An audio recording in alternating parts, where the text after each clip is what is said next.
السلام علیکم. Please subscribe my channel وحشت تیرے عشق کی. صبح جب ارسلان کی آنکھ کھلی تو ماہی بکھری سی ارسلان کی باہوں میں قید سو رہی تھی. ارسلان کی نظر ماہی کے چہرے اور جسم پر گئی تو جگہ جگہ اپنی شدتوں کے نشان دیکھ کر اپنے نچلے ہونٹ کو دانتوں تلے دبا گیا. ارسلان کا دل پھر سے ماہی کے لال ہوئے ہونٹوں کو چومنے کا کیا اور اپنے دل کی خواہش پر لبیک کہتے ہوئے ماہی کے ہونٹوں پر جھکا اور اپنی منمانی کرنے لگا. ماہی کو اپنی سانس بند ہوتی ہوئی محسوس ہوئی تو فوراً سے اپنی آنکھیں کھولیں. وہ اپنے اوپر جھکے ارسلان کو حیرت سے دیکھنے لگی.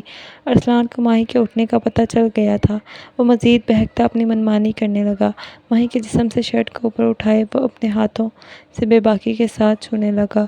ماہی جس کا نیند سے برا حال تھا کیونکہ کچھ دیر پہلے ہی وہ سوئی تھی، ارسلان کی منمانیوں کو برداشت کر کے ارسلان کے کندھوں پر اپنے ہاتھ رکھے ارسلان کو پیچھے کرنے لگی. ارسلان ماہی پر رحم کھاتا پیچھے ہٹا تو اپنی سرخ آنکھوں سے ماہی کے چہرے کی طرف دیکھنے لگا جو پہلے سے سرخ ہوا پڑا تھا. ماہی ارسلان کو دیکھتے چہرے پر معصومیت سجائے اپنے گالوں کو پھلائے بولی، مجھے بہت نیند آ رہی ہے، میں ابھی کچھ دیر پہلے ہی سوئی تھی آپ کی وجہ سے. ارسلان ماہی کی بات سن مسکرایا اور بولا، میری جان کو نیند آ رہی ہے، ابھی میرے جانے کے بعد سو جانا، پہلے مجھے ریڈی ہونے میں میری مدد کرو، مجھے ضروری کام سے جانا ہے. ماہی بولی، آپ خود ریڈی ہو جائیں نا، مجھے بہت زیادہ نیند آ رہی ہے. وہ اس مرتبہ لاڈ سے بولی تو ارسلان کو اس پر ٹوٹ کر پیار آیا. ارسلان ماہی کے دونوں گالوں کو شدت سے چوم کر اٹھا اور بولا، میں فریش ہو کر آتا ہوں پر تم نے سونا نہیں، ٹھیک ہے؟ اگر تم سوئی تو میں اپنے طریقے سے جگاؤں گا. ارسلان یہ کہتا فریش ہونے چلا گیا اور پیچھے سے ماہی بیڈ کے ساتھ ٹیک لگائے ارسلان کے باہر نکلنے کا انتظار کرتی ہے. اچانک نظر اپنے آپ پر گئی تو شرم سے بے حد لال ہو گئی کیونکہ وہ صرف اس وقت ارسلان کی شرٹ میں موجود تھی. وہ اپنے اوپر بلینکٹ کو اچھی طرح سے پھیلا کر اپنے جسم کو کور کرتی ہے. آج رات کو عریش کی ارسل کے ساتھ رخصتی تھی اور سب تیاریوں میں مصروف تھے. مراد ہانیہ کو صبح صبح کال کرتا ہے. ہانیہ جو آج یونیورسٹی جانے کا ارادہ رکھتی ہے کیونکہ کچھ دنوں تک حور اور ہانیہ کے پیپر سٹارٹ ہو جائیں گے. دادا جان چاہتے تھے حور اور ہانیہ اپنے پیپرز کی طرف توجہ دیں مگر حور ابھی یونیورسٹی نہیں جانا چاہتی تھی تو ہانیہ آج یونیورسٹی جا کر ضروری نوٹس اور بکس لینے جا رہی تھی.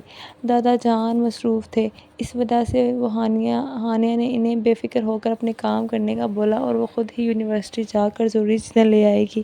مگر دادا جان مصروف ہونے کے باوجود ہانیہ سے بولے کہ وہ ڈرائیور کو ان کے ساتھ بھیج دیں.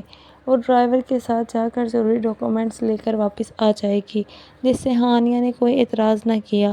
ہانیہ ابھی تیاری کر رہی تھی یونیورسٹی جانے کی کہ مراد کی کال آئی جو ہانیہ نے فوراً اٹھائی. ہیلو ہانیہ، کیسی ہو، کیا کر رہی ہو؟ مراد نے فوراً سے بولا تو ہانیہ بولی، آج یونیورسٹی آؤں گی ضروری ڈاکیومنٹس اور نوٹس وغیرہ لینے، پیپرز کی تیاری کرنی ہے کیونکہ فی الحال ابھی یونیورسٹی جوائن نہیں کر رہے ہم دونوں. مراد ہانیہ کی بات سن کر فوراً سے کھڑا ہوا اور بولا، ٹھیک ہے میں تمہیں لینے آ رہا ہوں، تم ریڈی ہو جاؤ. ہانیہ فوراً سے بولی، نہیں تم مت لینے آنا مجھے، دادا جان ڈرائیور کے ساتھ بھیج دیں گے، دادا جان کو پتہ چلے گا تو کیا سوچیں گے، اس لیے تم مت آنا، یونیورسٹی آ جاؤں گی خود ہی. مراد بولا، ٹھیک ہے میں بھی یونیورسٹی کے لیے نکلتا ہوں، تم بھی جلدی سے نکلو. مراد بھی ریڈی ہوا اور یونیورسٹی کے لیے نکلنے لگا تو احمد صاحب بولے، جنہوں نے مراد کو باہر نکلتا دیکھ لیا تھا، جناب کہاں جانے کی تیاری ہے؟ آج تمہارے بھائی کی شادی ہے اور تم کدھر نکل رہے ہو؟ احمد صاحب کی بات سن کر مراد بولا، بابا مجھے کچھ ضروری کام سے یونی جانا ہے، میں جلد ہی آ جاؤں گا. مراد کی بات سن کر احمد صاحب حیرانگی سے بولے، خیریت ہے؟ آج کل یونیورسٹی کے بہت چکر لگائے جا رہے ہیں اور ٹائم ٹو ٹائم یونیورسٹی پہنچا جا رہا ہے. احمد صاحب مشکوک انداز میں بولے تو مراد اپنے بالوں میں ہاتھ پھیرتا ہوا بولا، بابا میں لیٹ ہو رہا ہوں، آپ سے پھر کبھی مکالمے بازی کروں گا. وہ آنکھ دباتا ہوا بولا اور گاڑی میں بیٹھ کر فوراً حویلی سے باہر نکل جاتا ہے.